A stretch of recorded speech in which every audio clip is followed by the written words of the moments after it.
Hey guys, I'm finally back. It's been a bit since my last video. A lot has happened in the past few months, a good chunk of which was spent making this absolute test of patience and physical endurance that we call a dragon, Bazelgeuse. I was commissioned to make this guy, but he is actually one of my favorite monsters. World was definitely not my favorite game in the franchise by a long shot, but I will admit, it did give us some real top tier monsters.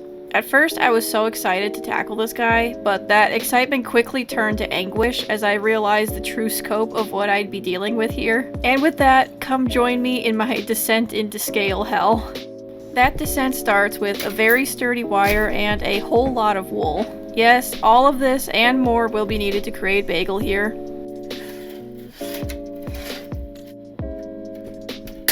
I wrap the wire up with wool so I have a base to start with, and then go on to bulk up the head and neck.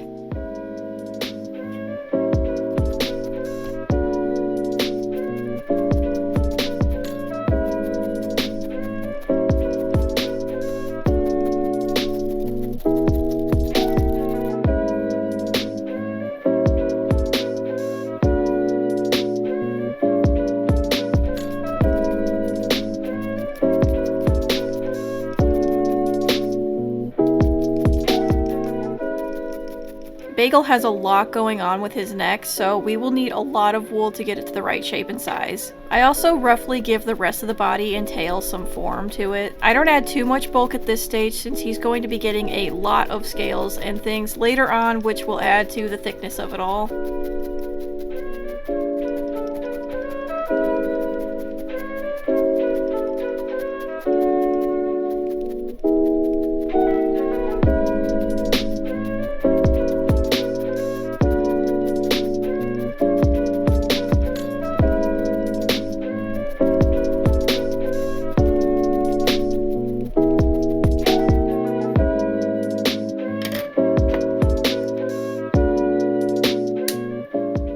With basically every project I do, I like to make the head first, as it kind of dictates how big the rest of the thing will be. I normally start with the top jaw, but Bagel's got some interesting shapes here where his head kind of slopes seamlessly into the neck.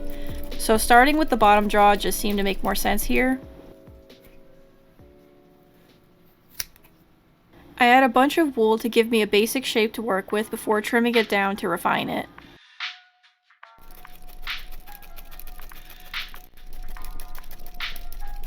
As per usual with big guys like this, I get tired of the body flopping all around while I'm trying to maneuver the face, so I decapitate him and free him from the annoying dead weight.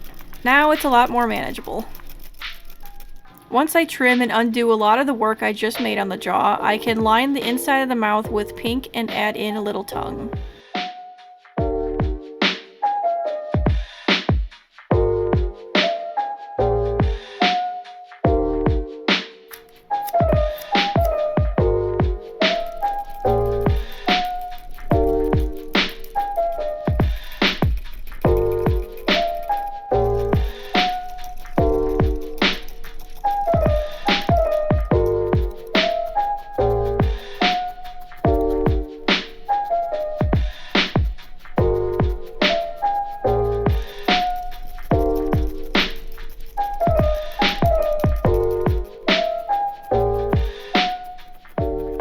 Then I line the jaw with teeth of varying sizes.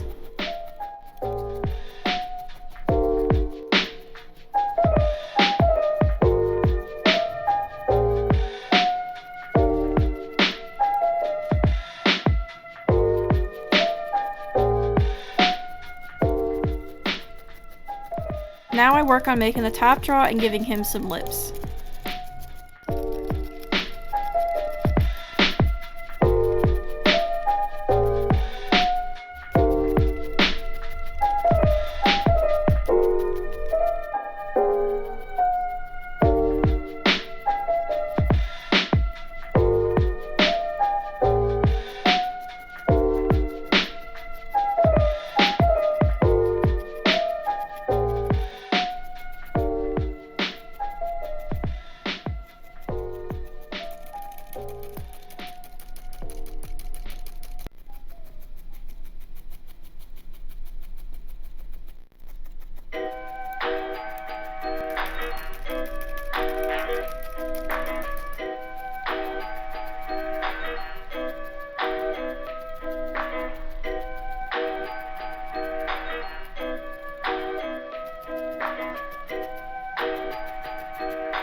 I just woke up.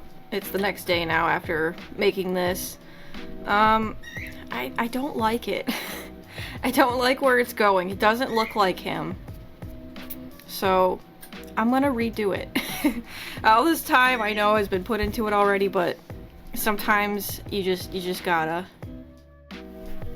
Man, I don't know what's going on, but another day has passed and this is the second attempt. I still don't like it. I don't know, there's something about it. I'm gonna like put this off to the side though and try one more time without touching it. And see if that third attempt is better, but yeah, I don't know. I think this is gonna be one of those projects. Hopefully the face is the only thing I have issue with, and we can make it through it.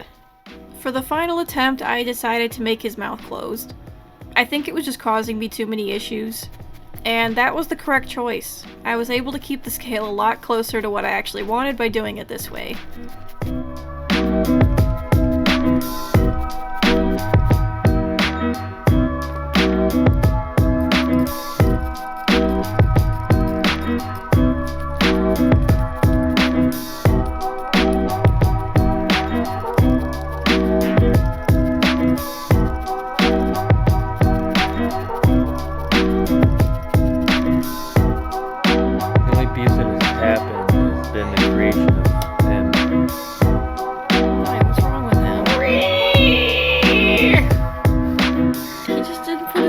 He's old! Or maybe he just never had teeth to begin with and he wanted to be as scary as the rest of the monsters.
Because I'm feeling better about this one, I make the spikes that will comprise the first layer of his beard. I realize later that he actually has multiple layers to his spike beard, so I finish it up after he's fully shaped out later.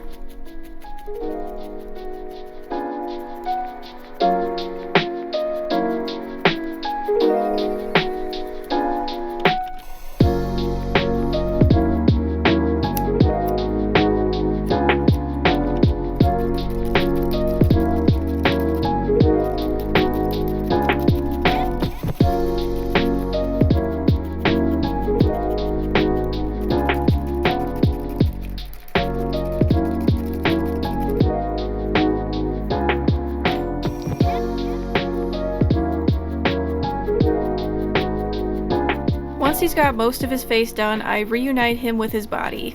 Or I guess introduce him to the old body since this is an entirely new head at this point. I go and add more core wool to the neck to prepare it for the nightmare of scales that is to come.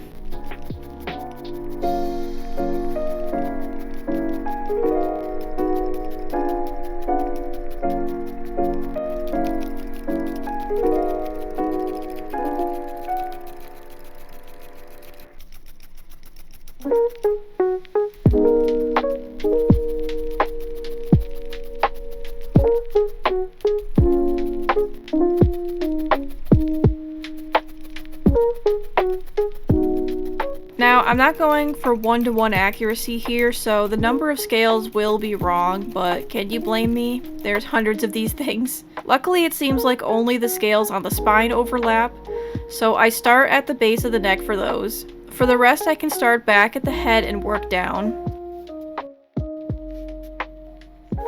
You may notice I'm using some colors that might not seem right, and that's because I'm actually using Seething Basil's colors when he's not in his enraged state, which has much more of a bluer tint to it compared to the normal one.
Okay, that took an obscene amount of time to do, but it is done.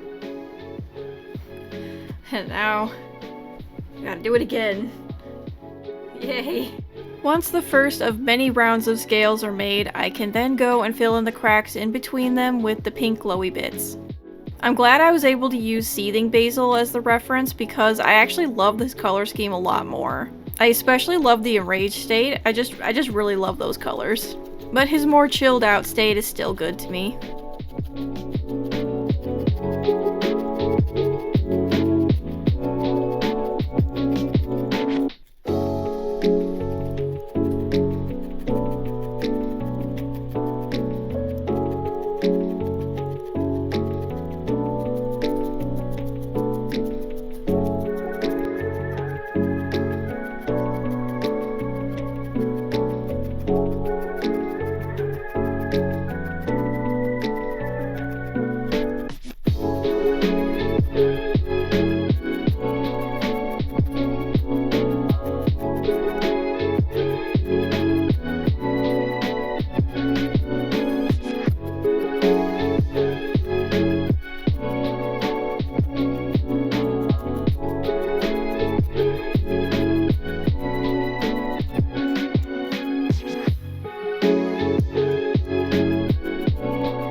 And now I enhance the glowiness by adding some orange into some random spots and blending it in.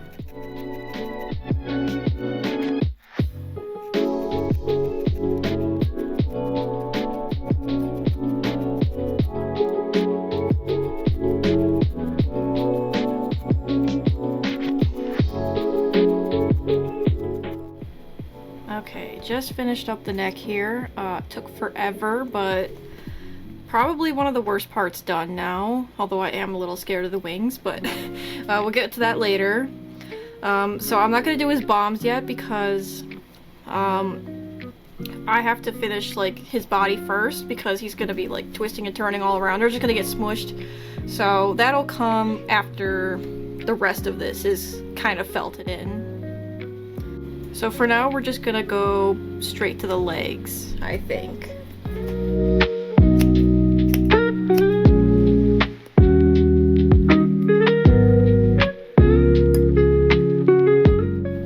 This is gonna be so awkward to do. I have to kind of position them sort of how they're supposed to be here. And I'm doing it on the body so that I actually have the sizes correct. So I want it to be slightly smaller than it will be, since this is going to be completely bulked up. So also a little bit adds to the challenge a little bit. Having to predict that ahead of time. Would be nice if I had like, if I drew this out first, but you know, I don't like to plan things. I just wing it. I don't recommend doing that. I'm gonna leave a little bit of wire at the end though, just in case it gets a little messed up, or in case I didn't measure it correctly. Hopefully I did. Oh yeah, and I'm keeping the legs attached like this because I find it makes it a lot sturdier for him to be able to stand. And he's super heavy, so he needs all the support he can get, so I don't have to make a base for him. Although when he gets his wings later, he will at least have extra help standing. So I think he'll be fine either way. It's just how I like to do things. For the legs, I start by wrapping the wire in a base layer of wool and tying it down with yarn.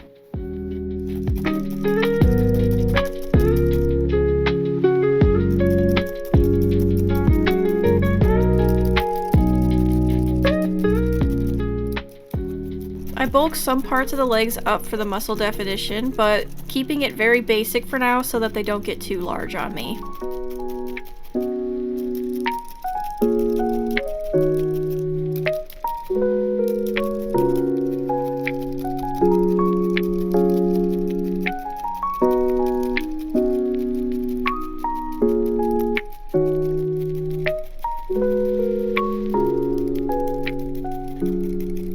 I roll up 3 little sausages for each foot and make a little claw for each.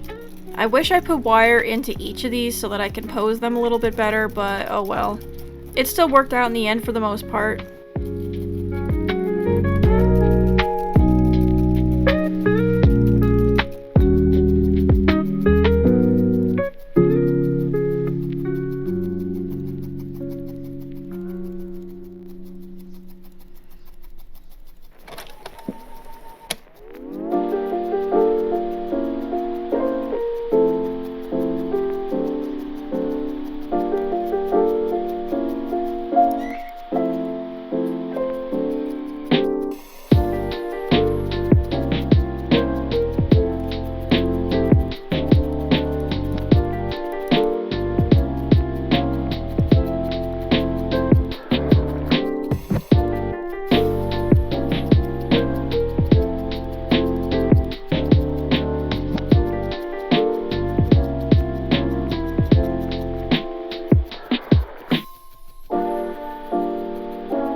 They are covered in scaly skin, so to get that effect I put on a lighter color where those will go and then blend it into the base color.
Once that's all done, I can go in and felt on the little scales.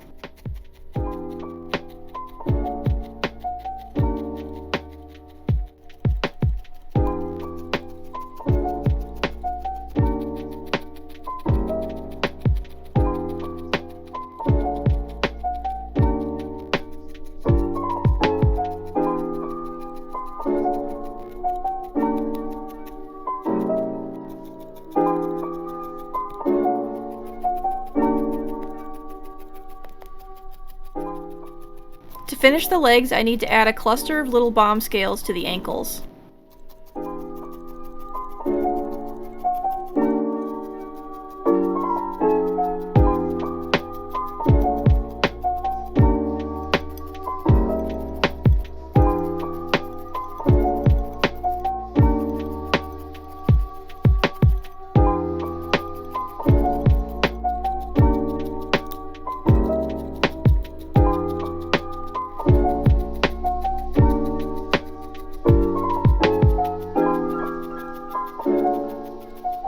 They're a bit too round in the end, so I strategically cut away at the bottoms of them to give them a point while also keeping the color on top.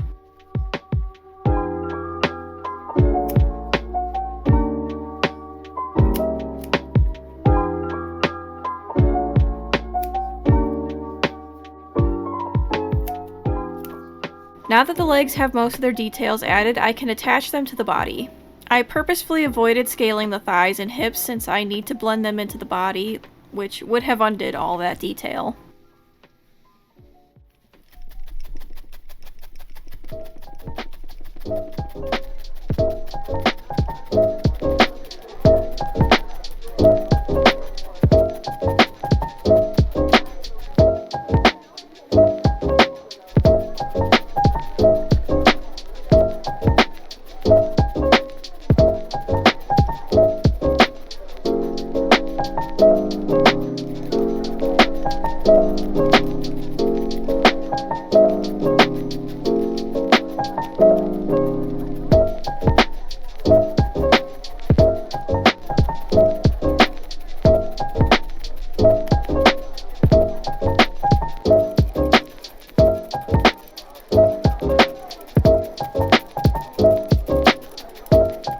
He can sort of stand on his own now, but he really needs his tail to be a counterweight, so let's get to that next.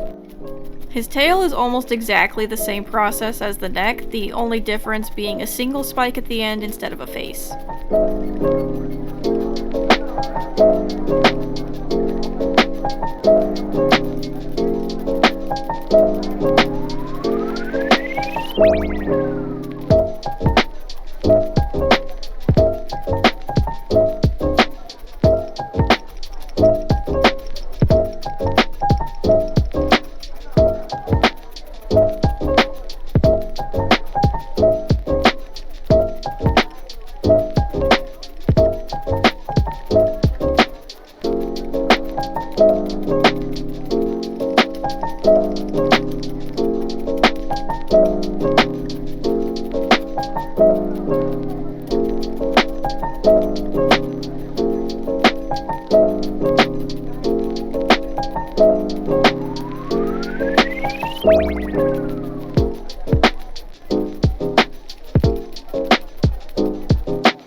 break from scales for now to show you guys something very important.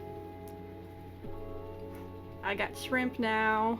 I feel like I'm never gonna get anything done now though, because I'm gonna always want to look at them, but you know what? Sometimes we have to make sacrifices for some important things in our lives.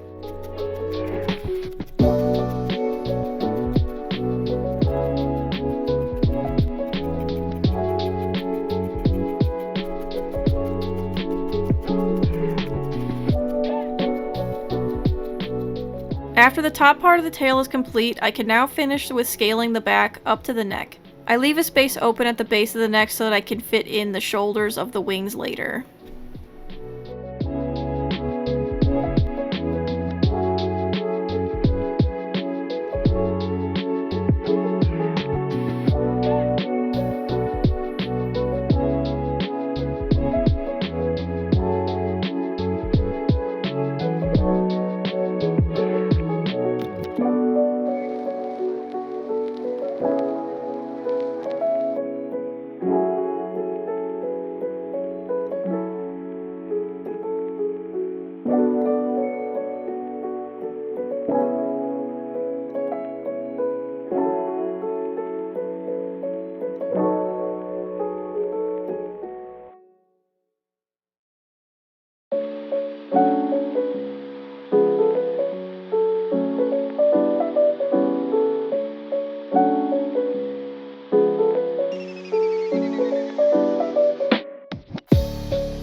Now we get to probably the worst part of the whole project, the bomb scales. They wouldn't be as bad if they were all a solid color, but I also need to add a gradient to them in a similar way to the other scales. And I have to felt them all individually too.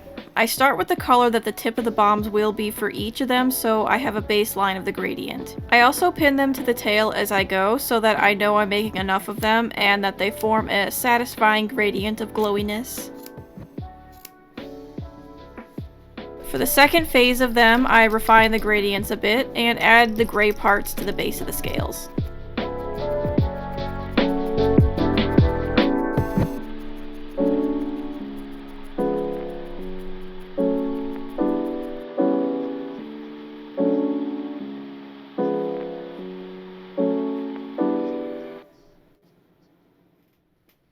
After many hours of tedium, they are all colored properly and I can felt them all down to the tail, covering up the leftover colors with more gray.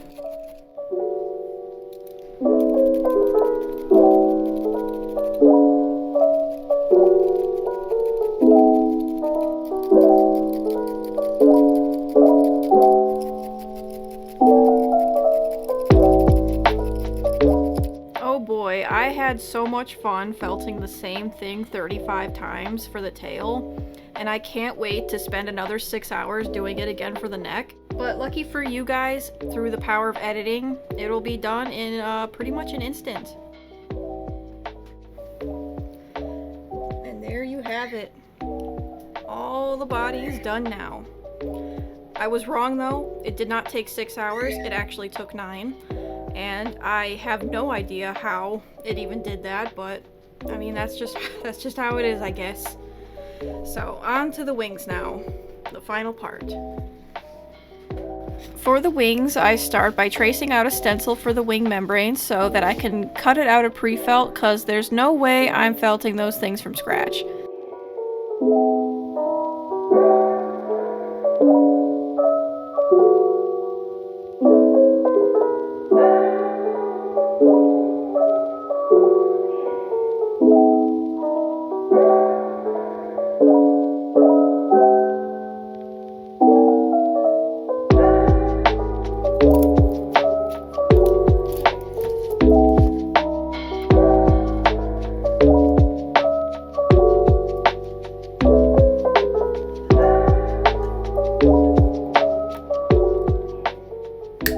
I double up the large sections of the wings so that I can hide the wires inside them better.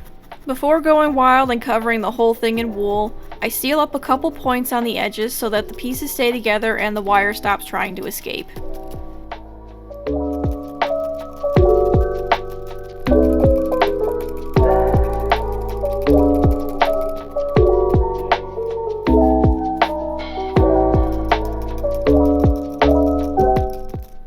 I'm playing Minesweeper here.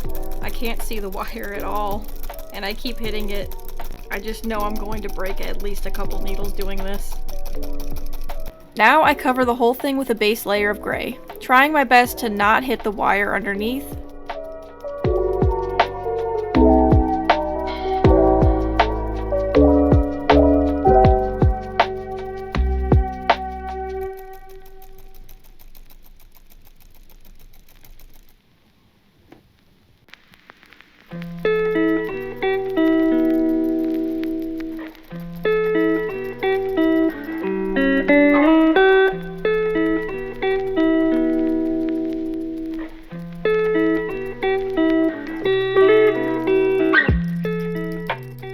After all that, I can make the spikes that line the wing membrane, because of course there's more spikes.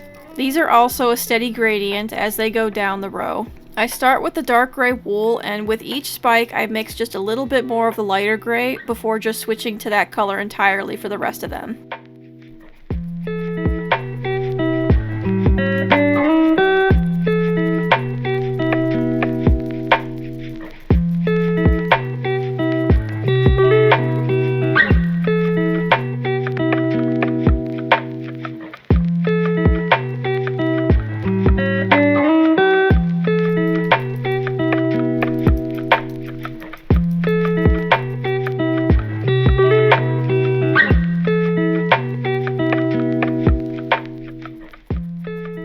After felting them all to the edges, I now have to go in and add in the folds. There's a lot of them since they line up with each spike, so I'm gonna be here for a while.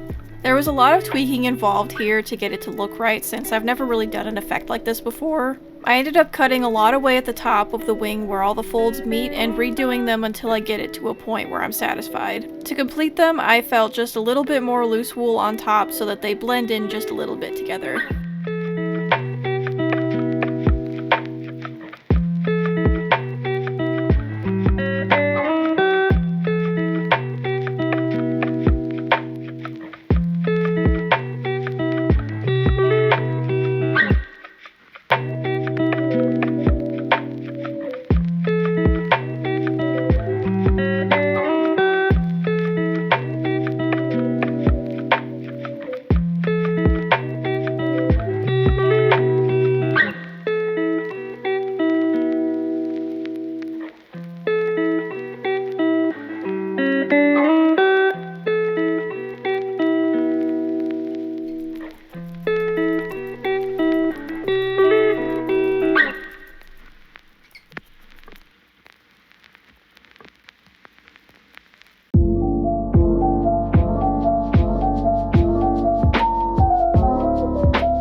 Almost done now, just need to make the arms that the membrane's attached to. And for that, I measure up a strong wire and line it up with the wing and wrap it in wool before felting it onto the wing.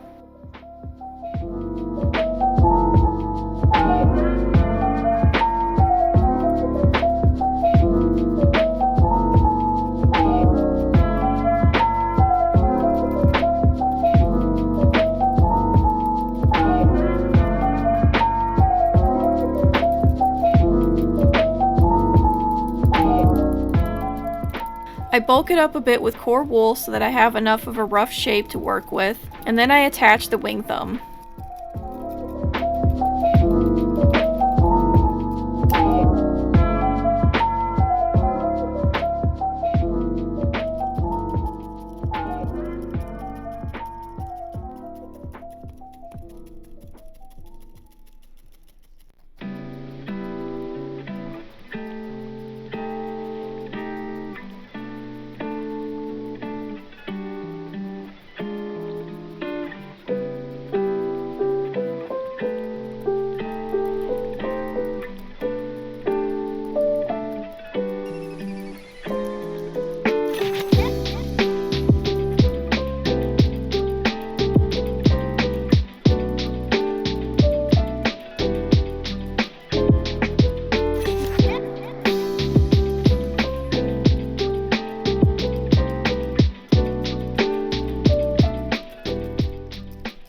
Now I can go through and add on all the little scales. I keep the shoulder bare for now so that I can attach it to the body easier later on, just like I did with the hips.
To finish the wings, I will add in the pink glowy bits where they need to go.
Finally, I can call those wings done, so all that's left to do now is to attach these to the body.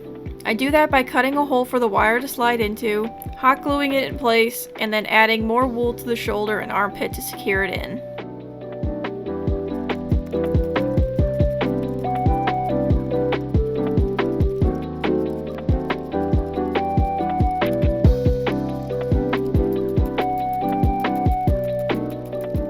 To complete this absolute beast, I will cover up the remaining bits of exposed arm with even more scales.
done.